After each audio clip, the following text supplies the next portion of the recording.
First of all, mass surveillance, the myth. If we can avoid the United States, we'll be free of mass surveillance. And we're going to run some experiments and then conclude with and then have a status. Is it going to be busted? Is it going to be confirmed? Well, the concept of mass surveillance isn't anything new. In fact, there's a whole philosophy behind it called panopticism. I didn't know that until recently when I researched this. This thing is called a panopticon, and it was devised by an English philosopher in the 18th century. And the concept is this is a prison or an asylum, and you have a warden who's hidden right in the middle, but it's designed in such a way that he can look into the cells of any inmate.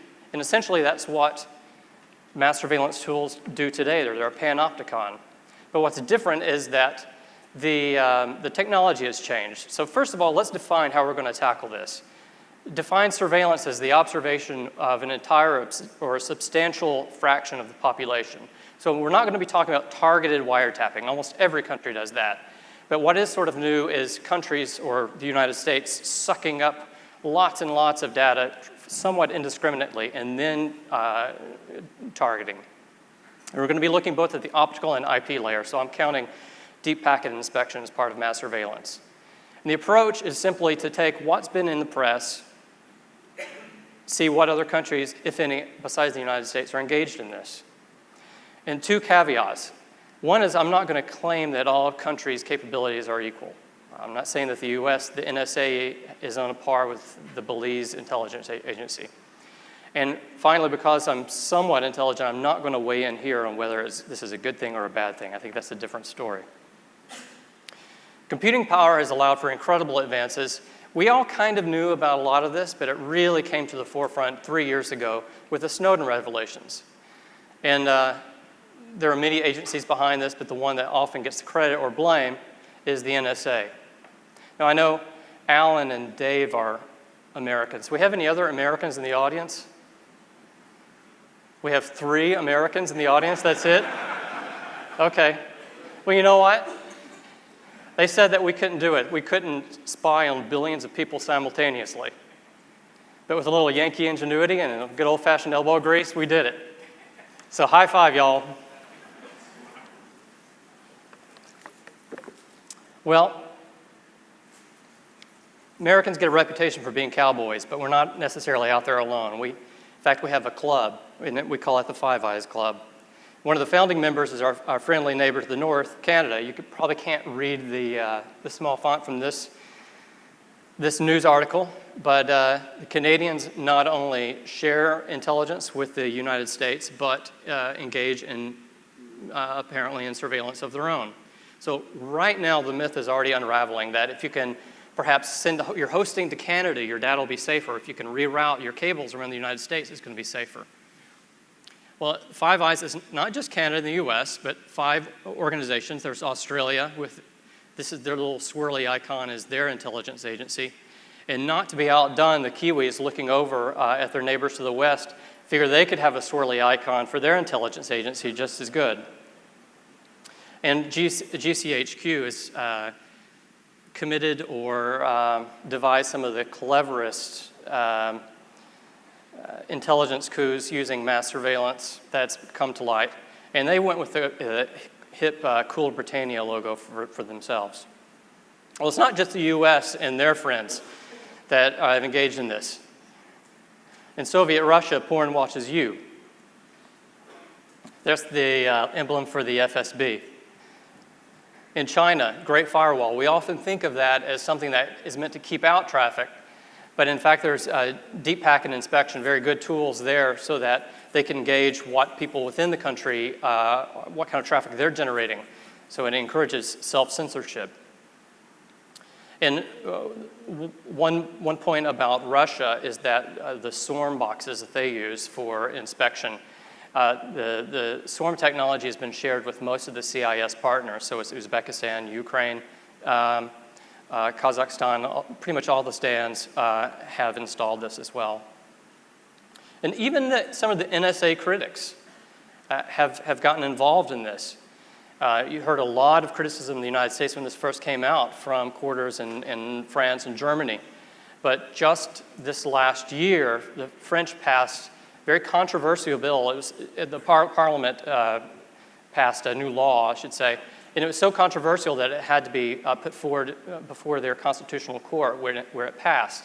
So if this sounds familiar, stop me, but very much like the United States, the French government obligates providers to collect metadata, and the government has ability to look into the metadata for any sort of strings or data that they want.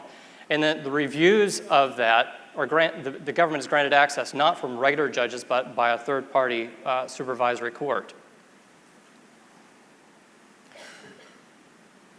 And even Germany. Some of the most vocal criticism of US policy has been coming from Germany. This article in Der Spiegel describes how the German intelligence agency got access to several ASs, autonomous systems, not just local directed wiretaps, but entire autonomous systems for providers connecting at DKIX in Frankfurt and several other internet exchanges. This was my favorite article that I saw in this research. This was a leak by GCHQ that Germany was a little grumpy about being left out. Apparently they wanted to catch up. India also in on it too. Not only do they have all the capabilities I described, but there's no oversight of the government there.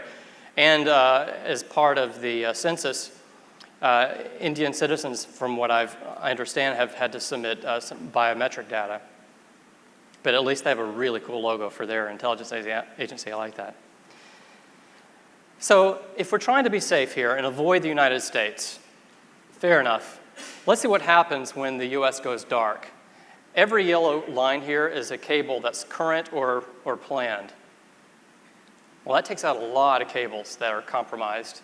But as we know now, it's not just the US. There goes Canada and Hibernia.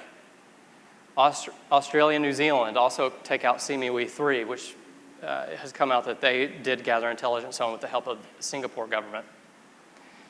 England, United Kingdom, not just right around the North Sea, but if you look, a lot of Europe to Asia cables go through there. Then there's Russia and the CIS. France, taking out most of the remaining Europe to Asia cables. India. Bahrain, I didn't mention them, but it's fairly well documented that the government there has very good DPI. China, there goes pretty much all of Asia. I don't know for certain if they intercept at the optical level for submarine cables, but we do know that there's some funny stuff going on. In Germany. So that doesn't leave a lot. And in fact, if you look at this map that was leaked out, it used to be a top secret document, no longer.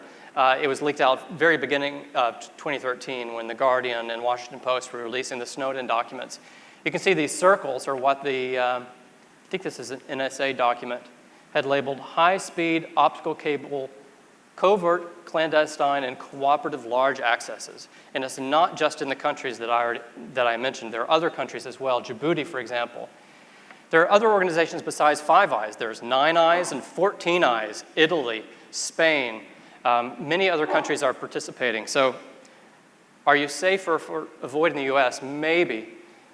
But it's pretty sure that the US is not the only one engaging in mass surveillance. So I think we can safely say that this one's busted. All right, has the internet become more or less reliant on the US since Snowden? We're going to test this a few ways. One is we're going to look at IP connectivity patterns and see if international connections have become less centered on the US, and this is going to be based on telegeography data. What we see here is what was happening to the world right before the Snowden revelations came out. Each line here is showing over time how much of a region's international capacity was connected to the United States. So for example, the top one, the yellow one for Latin America, about 75% in 2012 of all of their international capacity was not connected to each other or to Europe or to Asia, but to the US, highly dependent. You can also see that the line's trending down for most places. Global average had been trending down slightly. Africa had definitely trended down. That's because most of their direct connections were to Europe, that switched to Europe. So if we take what had happened between 2013 and 2012 and projected it out, here's what it looked like. The dotted lines show everything trending down slightly. So if everyone had gotten wise to the United States and avoided it, you'd think that the lines would be above those dotted lines in most cases, right? Here's what actually happened. Latin America has actually become more dependent on the United States than it was before. And in other cases, the lines followed trends. Globally, if we would have projected out in 2012 where we would have been worldwide as dependence on the US, as connectivity to the US, 28% in 2015. And here's where we actually ended up. So above projections. Now you could say that that's just IP layer connectivity, and that tends to mirror what's happening in the transport world. For example, most of submarine cables in Latin America go north to the United States. They don't go over to Europe or to Asia. So what about end-to-end traffic? Well, that's a lot harder to measure. ISPs tend to lose track of traffic once it exits their network. So what I'm going to present here is just a proxy, and there's some problems with the methodology I don't want to get into, but it's perhaps roughly somewhat helpful as a proxy. First of all, we're going to look at what most websites are the most popular in every country. We looked at, using Alexa, the top 100 websites in 100 countries. And then we ran those URLs through domain name servers in those countries. So if you recall, that's what translates URLs to actual IP addresses. And we did that in each individual country. We didn't want to do it with just one DNS server because, for example, if I did it in the US, it would be more likely to reveal IP addresses in the US. But if you do it in the other country, it's going to be a higher likelihood of revealing IP addresses in those countries. And finally, we took the IP addresses and ran them through a geo lookup. We used GeoLite for this. Probably too small for you to read. Don't want to waste your time, so I'm going to go through this fairly quickly. But again, we ran the top sites. This is for Argentina. It starts with Facebook and Google. It ends at an adult site at the bottom, number 19, 19th most popular one in the country. And then ran those, even more than those, 100 or so, through several DNS servers. These are all ones that are based in Buenos Aires. And as a result, we got a result set of several thousand, I think a couple 100,000 IP addresses. And if you boil it all down, you can see for each country how much of those top websites are hosted in different countries. For Argentina, it appeared that about 49% were hosted in the United States, only 34% are in Argentina, and so forth. So where does that leave us overall? Well, each bar here is showing where the users are, and the color of the bar is showing where those servers for their top websites are. Take a look most closely at the US color of the bar, which is black. Most of the content of the top websites for US users are hosted in the US. Not a big surprise. Europe, a larger amount than what their IP layer connectivity trend showed. Asia Pacific, about half are hosted in the United States. In Latin America, again, it just reflects pretty much what we already saw. Africa, even though only a tiny amount is directly connected, for example, we don't see a lot of Johannesburg to Washington, D.C. Provision circuits. But you do see that over half of the websites that Africans are accessing seem to be hosted in the United States. So what's clear is that they're going up to Europe, peering there or buying transit there, and then having a third party to access that content. So what can we say in summary? Since Snowden, it's pretty clear that globally IP capacity has been less dependent on the US, but no more than we would have predicted through normal trends.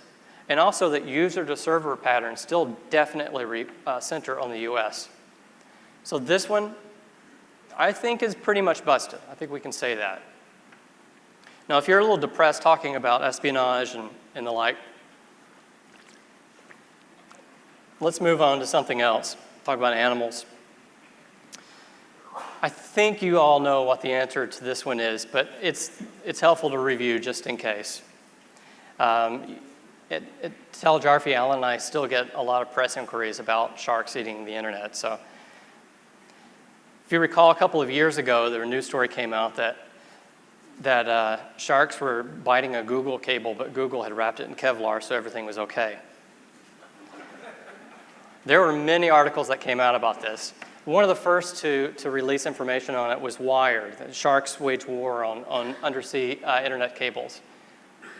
And then came Slate that confirmed that the Google internet, or the global internet, is being attacked by sharks. Now, this news agency gave us some hope in our eternal war against the sharks.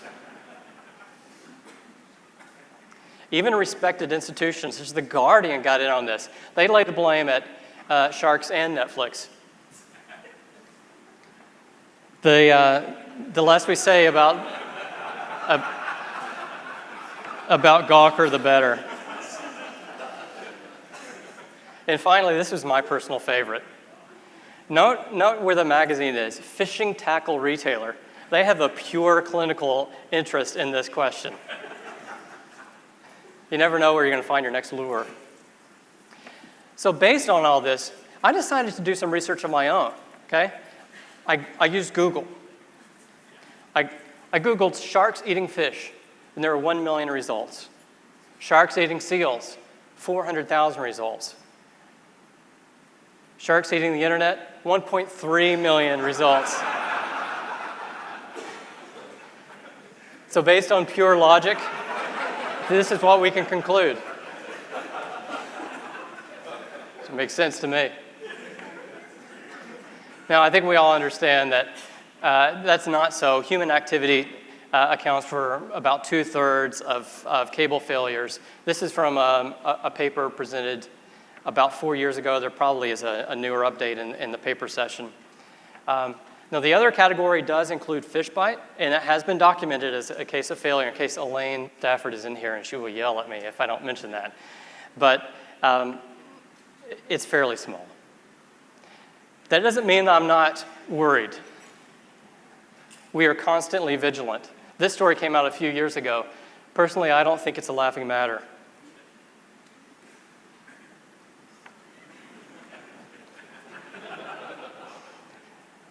All right, time for Alan. Thank you.